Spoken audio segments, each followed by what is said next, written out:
it. Thanks, my man. Busy.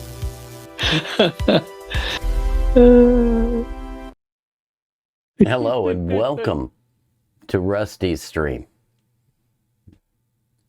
Say hi, Rusty. Hi, Rusty. Oh, you got shy all of a sudden? Jeez. Beersy got here and he went silent.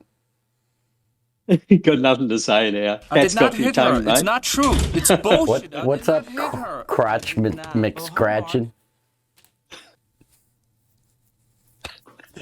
Mr. J, you missed the Thursday Throwdown. We went on a magical adventure on the back of... His name wasn't Falcor, but, you know, it was a never-ending story. Hello, Phoenix. Hello, Joe Soap. Hello, other people that I've missed that are new here. Well, Pritch is here. Haven't seen you in a while. Midrick, good to see you. Phoenix. I miss anybody? Bobo. Well, the one Bobo, at least. It's good to see you guys.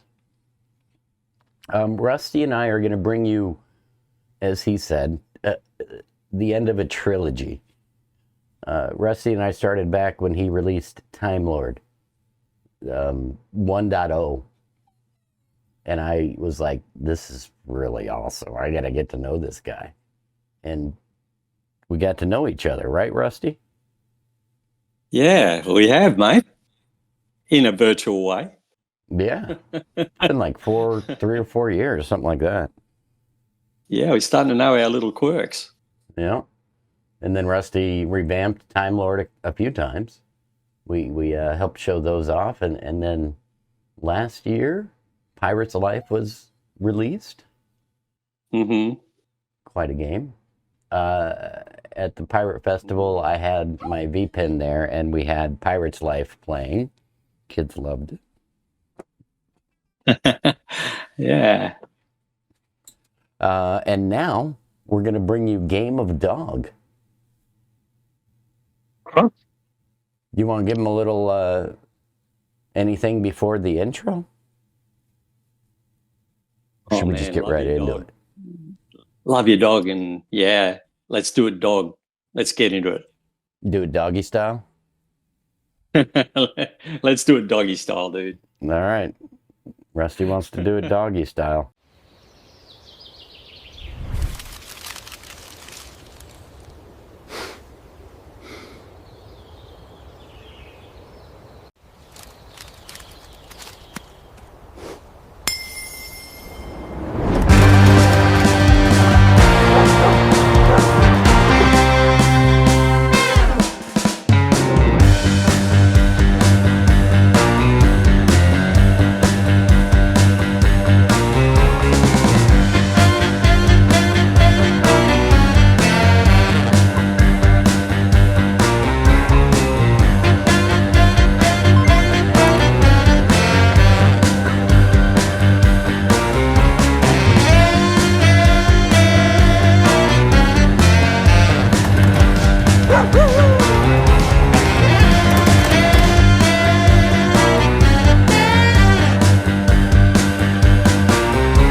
All right. I got to fix something already. Man, I just can't do anything right. Any people who don't make mistakes don't do anything. Oh, I have to insert a credit. Good morning. Today's forecast calls for blue skies.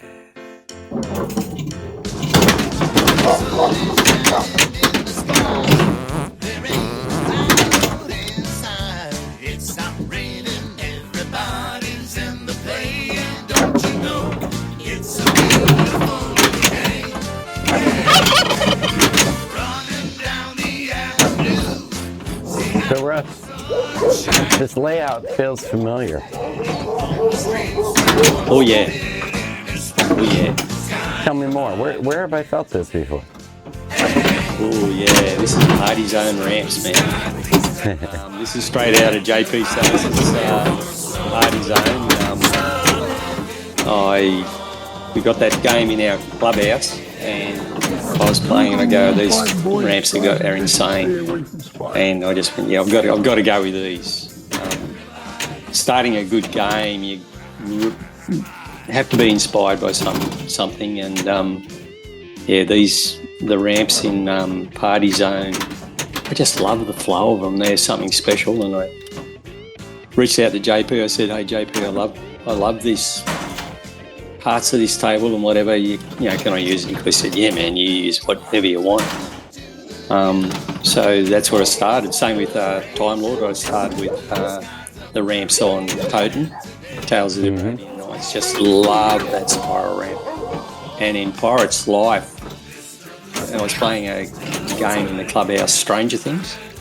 Okay. And I just love those ramps. They are just so sleek and so sleekly looking. And at that stage, Tomate made me those ramps because there's a nice little sort of up kicker thing into the cannon over the apron on that one. And Tomate did all those for me. But these ones that I got in Game of Dog came straight out of JP's table.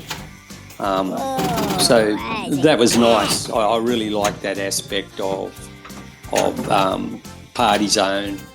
I tried it originally with rollovers and things at the top, and it's got that little sort of turntable sort of building on the top that you go where you get your multi-ball. I didn't like that.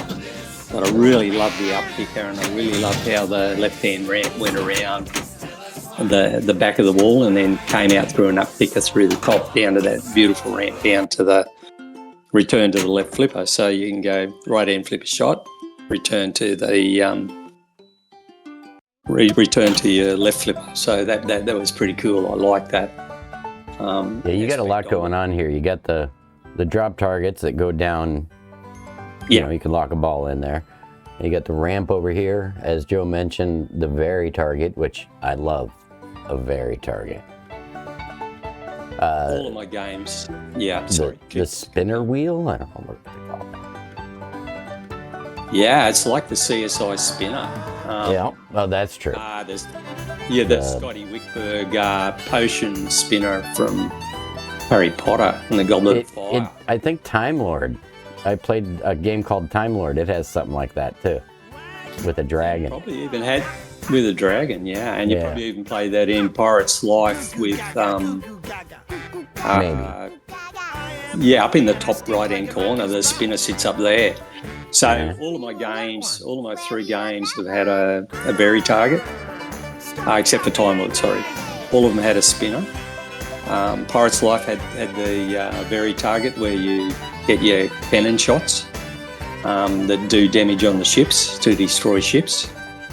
I just love, like, if you look closely at my games, they contain aspects of electromechanical, solid state, and DMD games. Mm-hmm. They really are bits and pieces of all. So if you look at this particular one, okay, it has a DMD display, but it also has, the way the bonuses work. The bonuses are very much solid state style. Where you get it through by those left-hand targets, you knock down the wall, and then you get into the kicker, into the saucer, which increases your bonus multiplier. And that bonus multiplier is once you get a 2-by, that carries through to the end of the game. So my games tend to be exponential in the way that they score. So the more you build your bonus multiplier than any other bonus that you get by doing whizzes or doing stinkers or becoming a father, or every sheep you catch, every cat you hit, all of those get multiplied through a bonus multiplier, and that just keeps adding and adding. So my games tend to really take off the more you get your bonus multiplier up early. So there's a little hint for everyone small. Mm-hmm. Well, and you include a very nice guide with the game to help them. Yeah, and there's, always with the rule set. JP Salicid told me, they said, Rusty, when you lead it, do a game, you've got to have your rule set. Well, especially an original game. Yeah, you wouldn't understand it. You might not innately understand what a mode's doing, or you don't have the concept behind it. Yeah, that's right. I was sort of learning a little bit through Rudy's Arcade Loaded Weapon, and what the guys do, and because I just sort of build games and, don't sort of really worry too much about a lot of the aspects of pin-up popper and that sort of thing.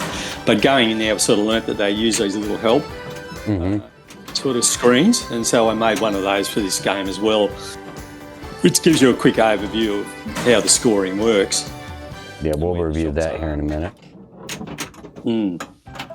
Yeah, so I sort of learnt that, and so it's sort of like another little sort of rule set to help you into it.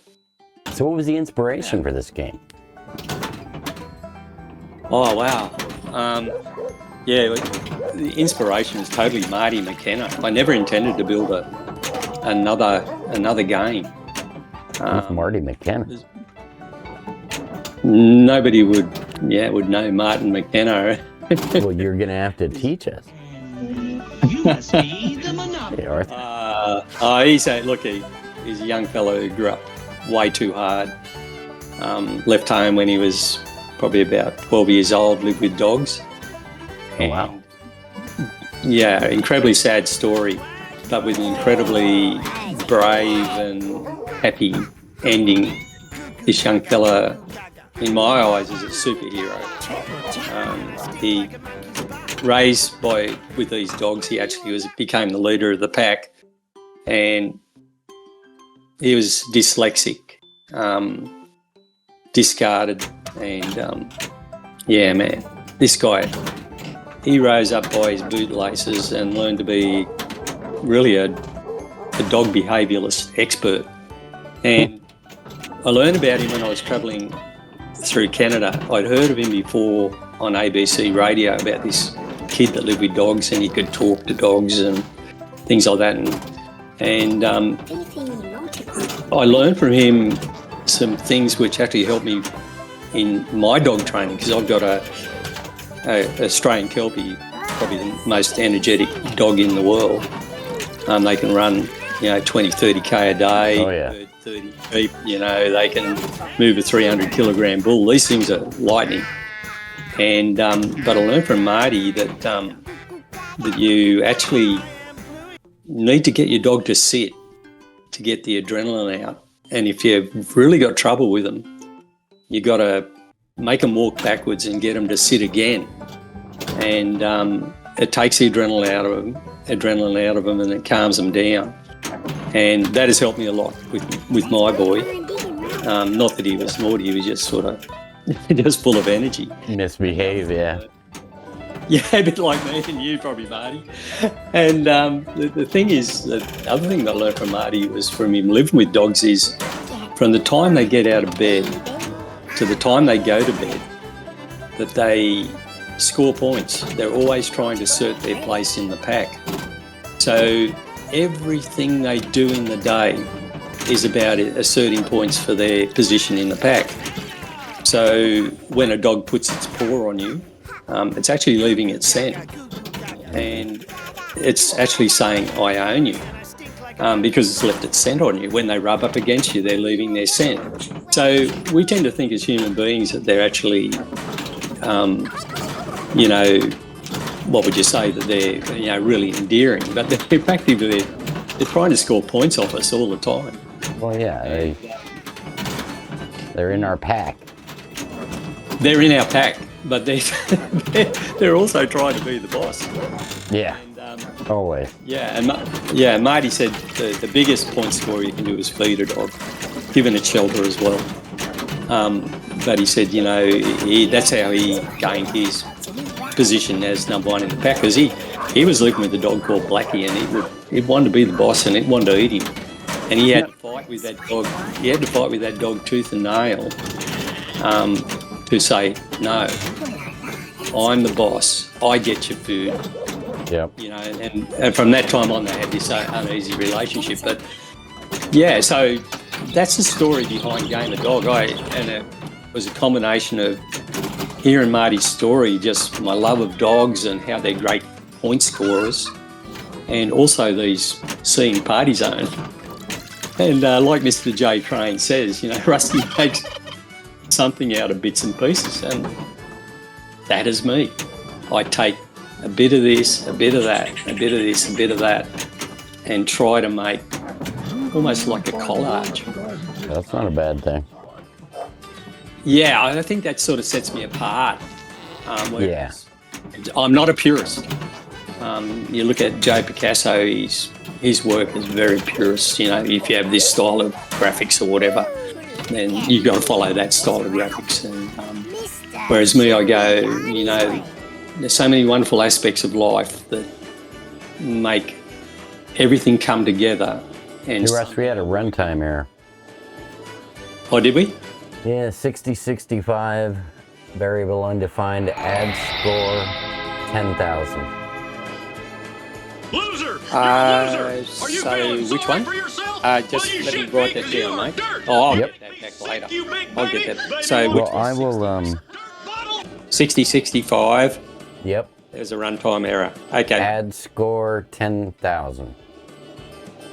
Add score 10,000. All right, I'll sort that one out.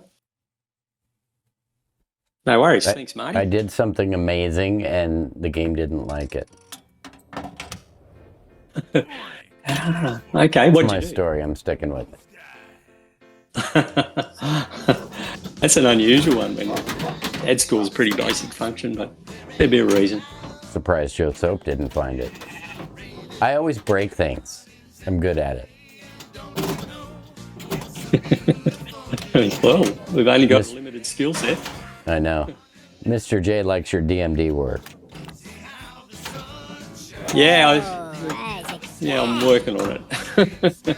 We sort of the DMD work with JP's, and I sort of cottoned on it the way that Marty O2, because he uses JP's flashes as well. Mm-hmm. And I cottoned on that you can change the background image, and so as we're in Pirate's Life, I did everything like frame animation. So there was sort of like 25 frames to do like little animations, like a GIF, I suppose you'd call it. But with JP's flashes, you can change the background and just put some nice writing over it. And believe it or not, just to get that lettering to work on JP's flashes is really quite difficult. You have to allow probably about 3 pixels between sections of the lettering or whatever, so the blurring doesn't overtake things. So I spent weeks and weeks and weeks trying to just get that to work. Whether I do it again, whether I go down the path of just using Flex DMD, I'm not sure, but I think I've got a pretty reasonable job. I'm pretty happy with the DMD work. Yeah, nice and clear, good gradient. Yeah, and I think that's a thing, a fairly dark background, you try and keep it, and sometimes you get a little bit of blurring where you overlap your yellow lettering with, say, like the white chicken or the white cow, but I try to keep that as far away from the white images as possible. But once you have JP's flashes up and you've got yourself a nice set of letters, then all you really need is a 256 by 64 image, which is a really small image. And I find that you can't have too much detail in it. You've really got to, so you'll see with all my images, I tend to take the area around the eyes, something that'll get the expression that I want to see. Whereas you won't see a full dog, you won't see a full person, you won't see a full anything. It'll just be a partial thing. And it's surprising what you can actually get out of just the eyes or the mouth, but you definitely need the eyes, and then it sort of creates a little bit of emotion, Yeah. Yeah, It's all in the eyes. it's all in the eyes. Yeah, for sure. Do you know what your average high score is? Look, mate, my average high score. I mean, you know how the table works, but I'm just curious. Yeah, look, if I have a really good game, I'm pushing into 200 million plus. Oh, nice. Yeah, I can run 200 million plus. But the secret is there's a couple of really neat little things in the table. The bonus multiplier, definitely those. If you want to go big in this table, you got to go through. You got to dig holes. You know, you dig holes. You knock down the wall. You dig holes. Hey, Ralph, the gate's open. You know, through the gate into the kicker. The bonus multiplier goes up. That applies for the rest of the game. But there's also the short plunge takes you through that little tree area. Retro. Where there's 3 little targets in it, right? Yes, lights a target there, says I've got to do this. Stank. You're in the right place. That gives you. Thank you for that. That gives you a Never dropping that, by the way. Table for one. a mystery Mr. Stank, please, score, fantastic. which they're pretty powerful scores. It'll give you, say, like fast scoring for, you know, VP shots or fast scoring. VP's a very target shot where you become a father. You hit that 3 times and then, hey, Ralph, you're a dad. I hit it every time I see it. Yeah, it's fun. It's just so dog. You know, the dogs are unashamed, man. They just go out. They just do it. But then you go through there and you get your sheep fast scoring, whereas and the cat fast scoring you can get by that spinner at the top. You hit that a couple of times and that'll give you those little fast scoring gem lights. The big gem lights on the table are the ones that tell you that when you go into multi-ball and you make these shots, like you hit a cat or whatever, you're going to score big points. And so, but those gem lights only come into play when you go into multi-ball. And I got that idea from multi-ball from Medieval Madness, because I was talking to a fellow, I was showing him the game, and I said, "What's your favourite game?" And he said, "Oh, Medieval Madness." And I thought, "Why?" And he said, "I just love the way the multi-ball works." And I went, "I'm going to go home. I'm going to use that." And so that's how I come up with that idea with the gem on the table. It's very similar to multi-ball to Medieval Madness. But that little tree area is a short plunge. It's not the super skill shot. The super skill shot is the next little one above, which was Kitty Cannonball. And the Kitty Cannonball is cool if you can get it. I can dial that in on my plunger, but if you get it going in there, you shoot a cat out of a cannon. So, which Ralph loves. You know, what dog doesn't love shooting a cat out of a cannon, Small? Oh, every dog. Every dog loves that. And so you shoot the cat out of the cannon, and the sheep come up out of the table. And the little sheep, they move around, and you hit them 6 times, and then you get a super jackpot. But it also gets your fast scoring up as well for your multi-ball. So there's different ways you can get your fast scoring up for your multi-ball, which is through Spike's Kennel.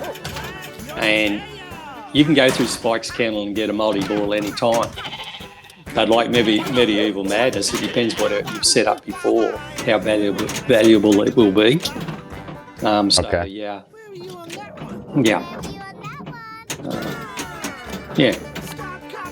I think I answered your question in probably 3 Yeah, you did.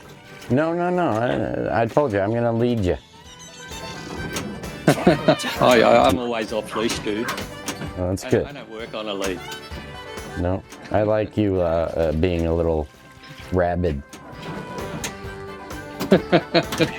Oh, you get it. I've always been free range, Small. Mm-hmm. I'm improving my score each game. But Yeah.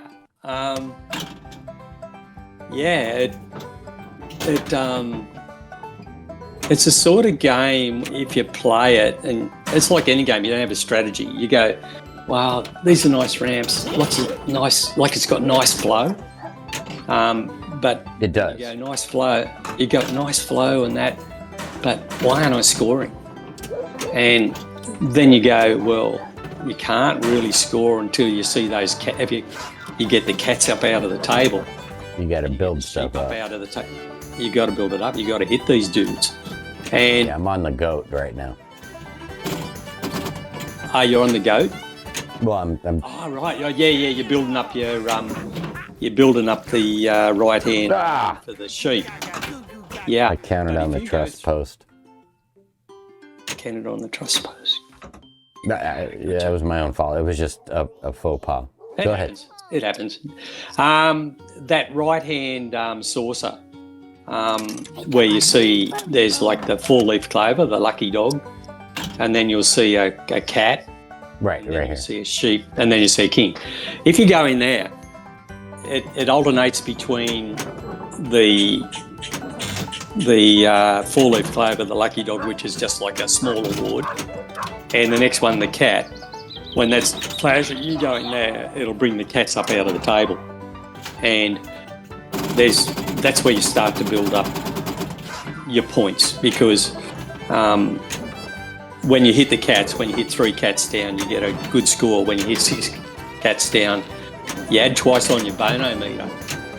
And the bonometer is like an endorphin count for how well a dog is doing in the game of life, in the game of dog. And so if you're doing well, that bonometer that is on your apron, or if you have a cab with a full DMD, it's also mirrored on the DMD as well. So you can see your status as a dog that goes up by that bonometer, and that depends how many cats you've nailed, how many sheep you've nailed, how many times you're a father, how many times you dug holes and got through the gate. As you do those things and you get through those areas, the bonometer increases. And where the advantage of that comes into is at the end of the ball, you get huge points times your bonus multiplier for completing a bonometer. So you'll see in the at the end of ball bonus, one of the things is, okay, the number of whizzes, the number of stinkers, the number of times you're a father, the number of sheep, number of cats, and the number of bonometers times your bonus multiplier. So yeah, it's really cool. The bonometer was my way of going, well, how did I really want to replicate what Marty's taught me? What Marty McKenna taught me was that dogs are always trying to assert themselves in the pack. And it's not just one single event, it's a combination of many events. And so that's where, thanks to Professor Beaglestein, who invented the bonometer, Marty. I'm not sure if you knew that. I didn't. But now I do. Yeah, Dr. Beaglestein invented the bonometer. It's a measure of a dog's endorphins, of how well they are progressing through the game of dog at any moment in time. And look, huge shout out to Dr. Beaglestein, Marty. Like, what a genius. Genius. The bonometer. The bonometer, mate. Or the bonometer, depending where you come from. I got a bonometer right now. Table plays well. It's a little level. You want to feel my overbind, Russ?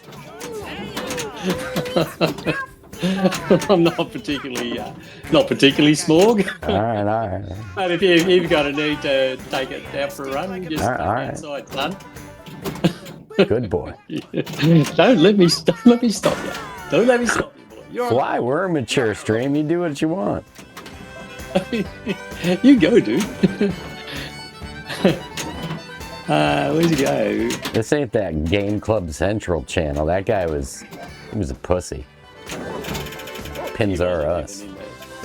Pins are us, dude. We're all about the bonometer. The bonometer. The bonometer. You're gonna look, like if I've got permission from Dr. Beaglestein. You'll have to talk to him about using. I'll just tap this ass over here in the berry target. Oh yeah, that's twice. Just need one more. Hello. There we go. Oh, Fifi's not there. Damn. No, because you activate Fifi. You have to. You always got She's not. wine and dine them before you can do them. Why? Well, first of all, you got to get through the gate to get to Fifi, mate. I want to score, Russ. Well, if you want to score, you got to do it right, Small. All right, I'll pull out all my balls, like Hung Kung Fooey. All right. Well, you got to go left targets down and into the saucer. And then Fifi, and then you become a dad. You're a man. Oh, I'm a man. Until then, bro. I got my tubes tied. I'm just out for the thrill. You're just playing with the pups. You're playing with the pups. Man. Yep, I'm just playing with the pup. That's a good euphemism. I'm just digging holes. Oh well, you start digging holes, dude. If you want to score, you got to dig holes, man. Yep. In the dog world. Yep. You're starting to feel like, sort of a little bit about, being a dog. Yeah, this table, you really can be a dog. You can. Yeah. Well, it's already degraded me beyond all recognition. I'll tell you that. It's got a lot of doggy points. You might say, That's exactly a lot of style. That's what. Hey, you ever seen a dog go out in the park and ashamed just to pee on a post? Yep. Hey, what do you say we release the table? Now? Okay.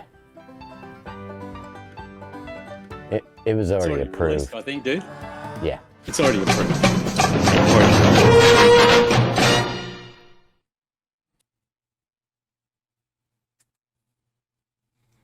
You're an hour away from your cabinet? Man, you're missing out. So, anything else you want to say? I'm going to start winding things down.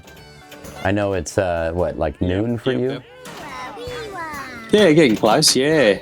Anything left to say? I can talk all day. Well, let's talk about the contributions you got from others. Okay, love to, man. Look, JP Salas, I use his bass tail. Huge shout out to JP. So really, I'm a prodigy of his work. You hear that, Juan Paul? Okay, go ahead. You got me?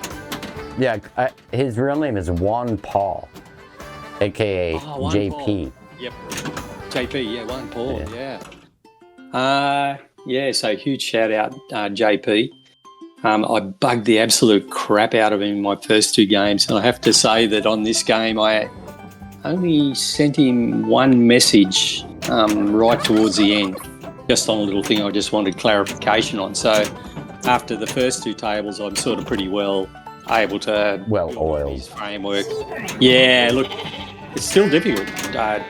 Look, man, if you build a table, you build an original table.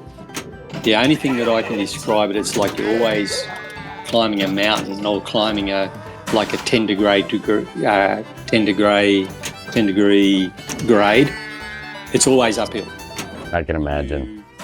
It's never like, because you get here, you go, oh, I'm there now. Oh, now I've got to do this. And then you go, oh, now I've got to do that. And then you get to the point, well, now I've got to work out, okay, how the rule set's going to work. And then I've got to work out, okay, how, the music and sound effects are going to interject with it. Well, how the music, exactly. And, you literally as a creator, you get these brilliant light bulb moments and they come into your head and you go, great. And then you work for days on it and you go, no, that doesn't work. And so... yeah, I know that one. And you come up with another brilliant light bulb moment. And I think it's what John Cleese said, the greatest destroyer of creativity is fear. Because it's actually that in some of the crappiest ideas or the crappiest things that happen actually lead you to the best things, or somehow put a twist on it that it's funny.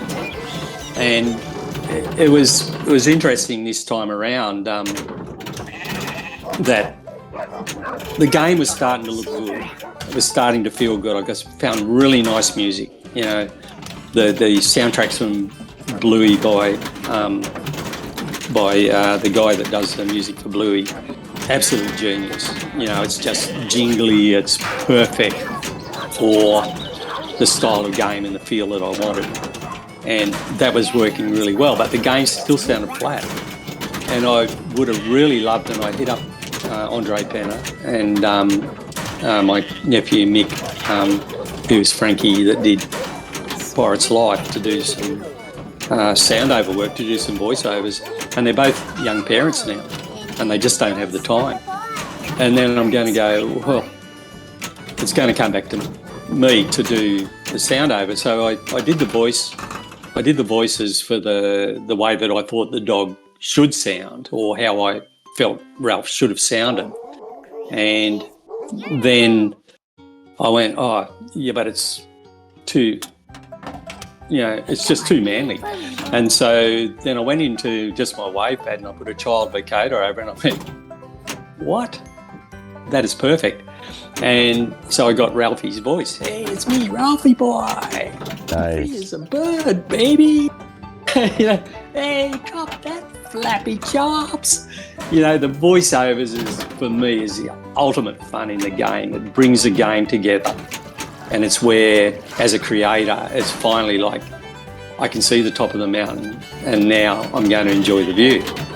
And so that was the last thing that come in play. And I was talking to Lamini Mart and a few of the other boys, you know, about, you know, what was going on in the game.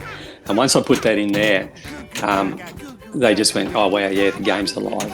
It feels like a game now because of the call-outs. And that's the other thing, you know, like building a game like this, I've learned I keep good people in my corner now. People that are going to give me honest feedback, you know, Beard Quiet from Western Australia, does his anaglyph, always table testing. Lamini Mart, he's a sound engineer out of Chicago. He's going to come, hey, I can't hear that, can't hear that. He put me on to Burger. And Burger, man, me and him have just struck up a friendship. Nice. The guy is absolutely thorough. And, you know, he fills in my gaps because I'm creative and I tend to overlook things, but he honed in the physics and the fleet. He goes to Studley, do right to, hey, is there anything I missed? Or goes to EZ232, one of his mates, just make sure this is right. You know, and then I've got a mate, Grady, and he's all over VR, and he's another good detailed guy, and I go to him for the polish. So I've got him. And Pinball Gramps, you know, I go to Pinball Gramps, say, Russ, you can't say that in America. You know, Yeah, the good feedback. Yeah, but you've got to keep people in your corner who are honest. And Cliffy, I go to Cliffy. Like, if I want to know desktop, I go to Cliffy. I say, Cliffy, man, just check this. Make sure it's okay for desktop.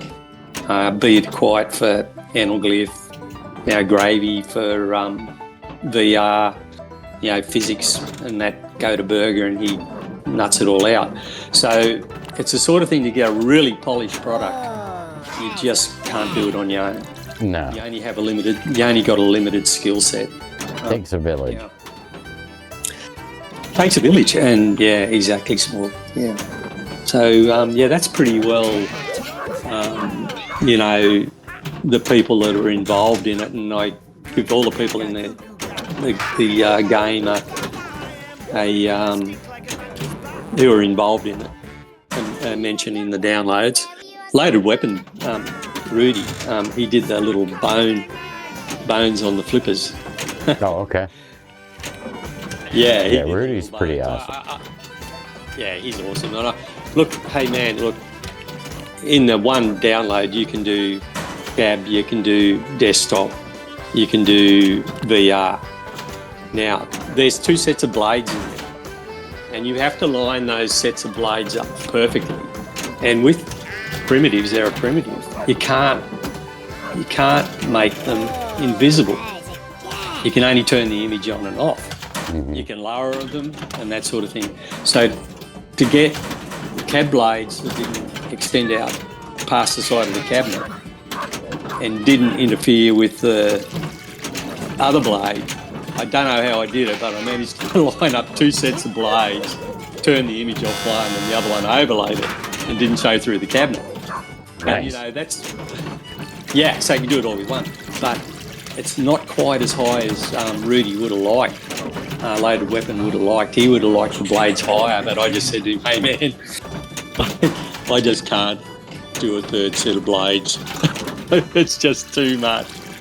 And I don't know if people know or appreciate how difficult it is that these people that make these tables, it is to cater to all the different needs. It's extremely complex. Oh, it's very, very, very tricky. And full DMDs, regular DMDs, all sorts of stuff. Yeah, I like to use my desktop with Flex DMD, or I like to move it around. I like to change the POV, and you go, oh well, I can't use JP's flashes to do that because it's fixed. The way, and it's the same as like you go into VR. I would love to put a interactive or an active back glass on VR, but I just didn't know how to do it. And I talked to Leosia Rick. They call me Joel from over in Nova Scotia in Canada. He does a lot of that sort of stuff, but he's out with his symphony orchestra and he's a busy man. So unfortunately, we don't have that beautiful active back glass on that particular, on the VR, but M Carter's, bar room, room with the outdoor sphere with the buildings and that, and you've got the dog, you got Spike serving you a beer, and the bloody room is full of cats. It's incredible. It's a beautiful VR room in this game, and the game and the cabinet, it's nice. I'm happy with it. I would have preferred if I could have got the active back glass, but unfortunately couldn't do it. So, and I think that's one thing I'm really proud about this particular game is the active back glass with that classic photo of the dogs playing cards. I just found a rough version and I sort of docked it up a bit to make it look good, but got really nice animations at the end of ball and start a game, and lights turning off, the dogs come through and the cat's peeking over the shoulder looking at the cards, and and there's the dogs on the floor sleeping, and you see the highlights in the room all on the back glass. So a lot of work in that, and I'm really, really proud of that piece of work. And I was able to do most of it myself this time. Okusan did that unbelievable one on Time Lord, but this one I did myself. But Okusan did the first 3 or 4 lines of script and said, "Rusty, this is how you do it." Teach a man how to fish. Teach him how to fish.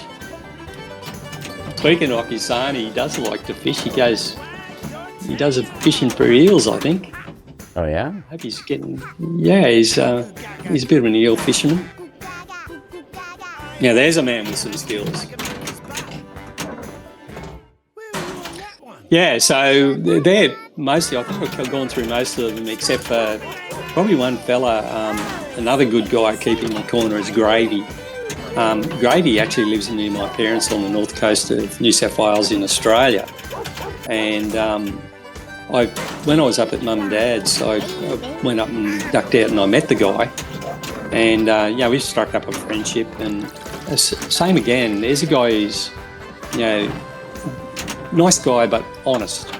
Hey, Russ, this is not quite right. That's not right. It looks like that. So it's hard to tell somebody that you like that, I don't like this or I don't like that. So that's valuable. Yeah, 100%, 100%. And I don't want people to blow smoke up my ass. At the end of the day, I want a product that is polished on a product that is fun.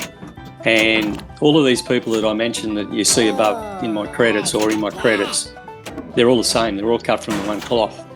And, you know, and you can strike a friendship because you can be honest with each other. It's the only thing I probably miss is that we actually not face-to-face. It's a virtual relationship. I love chatting. I love meeting people. And, you know, and it's been nice to meet people. I'm actually going to Nova Scotia near where Leozenrick, or Call Me Joel, lives.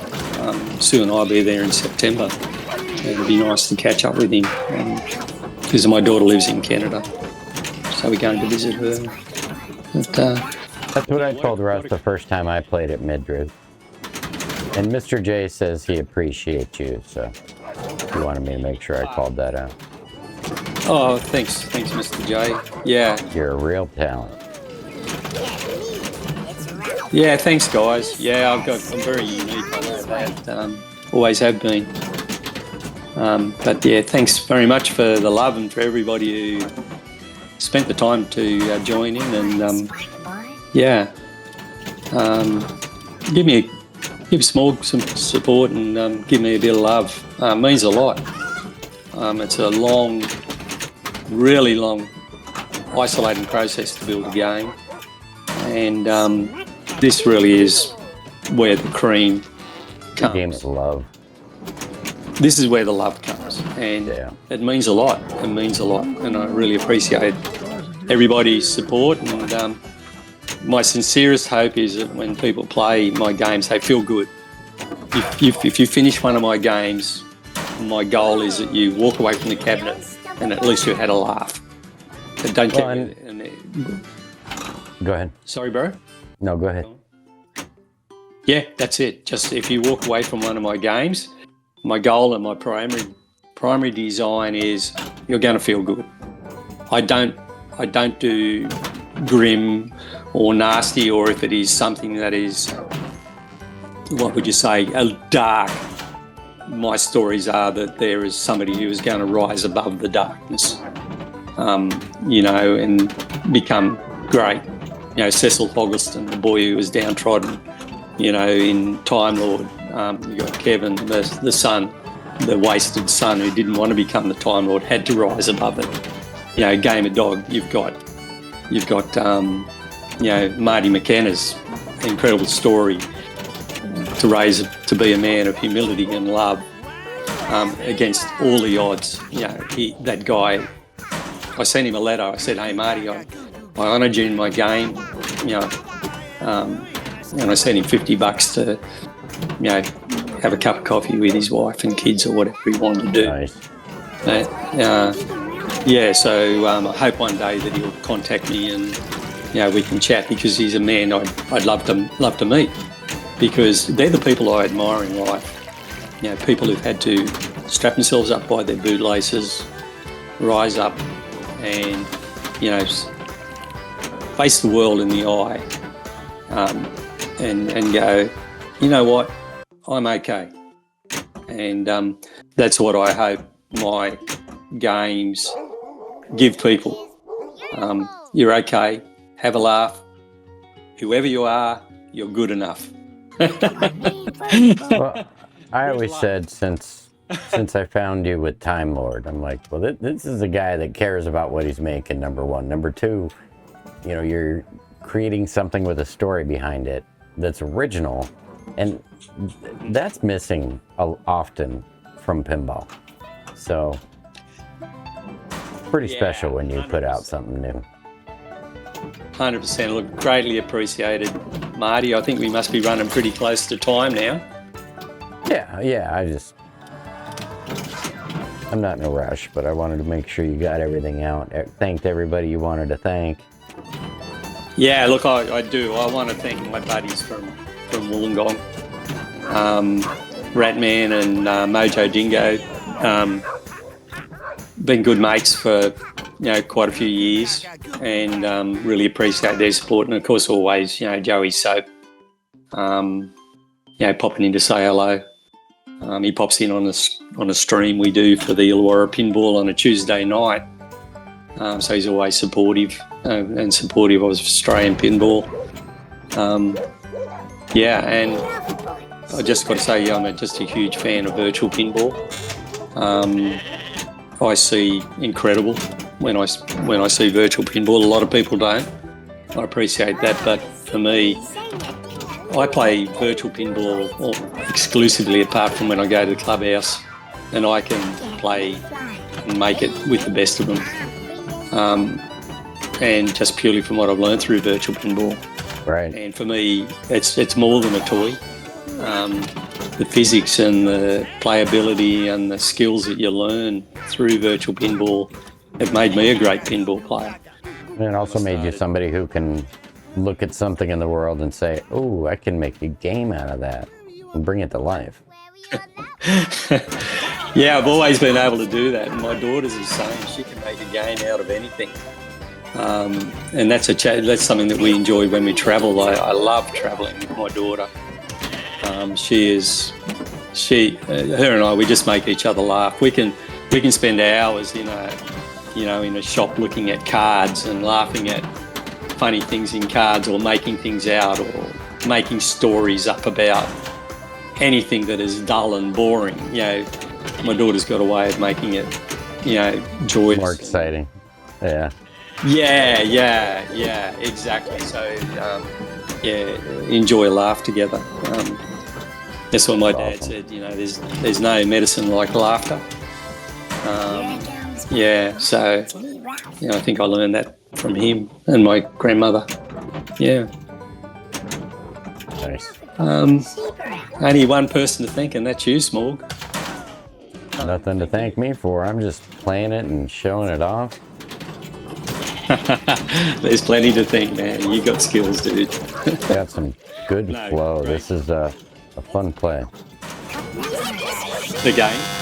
Oh, yeah. Oh, it's flow, man. Sound design's fun. The flow is awesome, but the sound design I really enjoy. Yeah, look, isn't Joff? His Joff does the bluey. His stuff is unbelievable. Yeah, but even the sound effects you put in with it, you know what I mean? Yeah. Everything floats together. And as you said, at least for me, sound design is a huge part of any pinball game. And if it's not up to snuff, for me, it glares out immediately. Oh man, it's so true. I've developed my method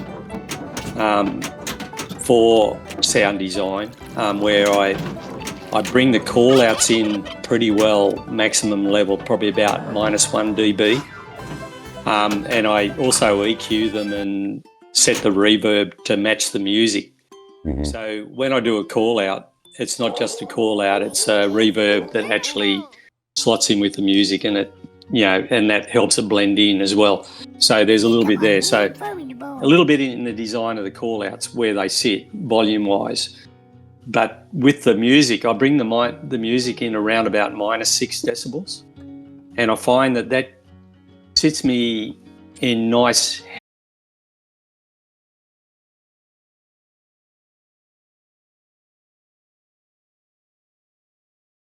Over. Yeah. But I tend to run sort of like about 8 dB on the front and back speakers, and that gives me, it gives me haptics because I run. Oh yeah. I run the 50 watt, bass front and back, and plus the, so I'm running 3 2-1 systems, I suppose you'd say. Yep. And but always looking for more to make the shake. But to be truthful, like I can't play too loud. It disturbs everybody, and that's another beauty of virtual pinball. You can enjoy it. Hey, thanks, Joe. Hey, man, we catch up, eh? Yeah. Cheers. Well, Rusty, thank you for joining me. Pleasure, Smorg. I'll show them the intro again, and I'll raid them out somewhere. Why don't you tell them good night? Good night, everybody. Love your dog. Give him a big pat. And Huge love out to Marty McKenna. Love you guys. Good night. I'll see you later.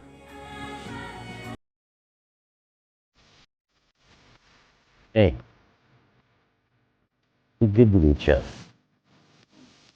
Be good to yourself. And come back here next week. We're going to have a new NASCAR pup pack.